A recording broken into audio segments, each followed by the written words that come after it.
Okay, friends, it is Brooke from LegaSHE. Like, comment, subscribe. I'm going to do the tiniest little story. You ready? Let's go. I was not practicing what I preach yesterday. I was not. I fell down, everyone. I do it too. We all fell down. We all fell down at times. So I fell down. How was I falling down?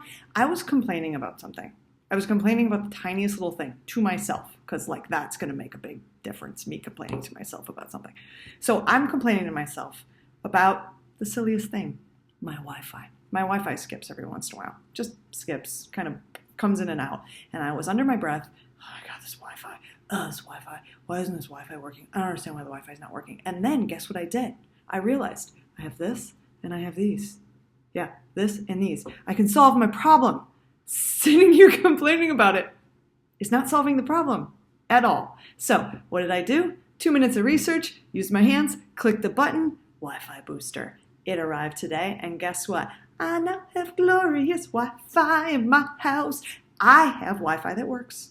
It's working. You know why? Because I use these, and I use this. You got this. You got this. You have these, you have this. You got this. You do not need to sit around belly aching about, this thing doesn't work, and I wish someone would come and you fix it. Fix the thing. I fell down. And then I fixed the thing. Because my complaining wasn't gonna fix it. No one was showing up to fix it. I had to fix it. I fixed it.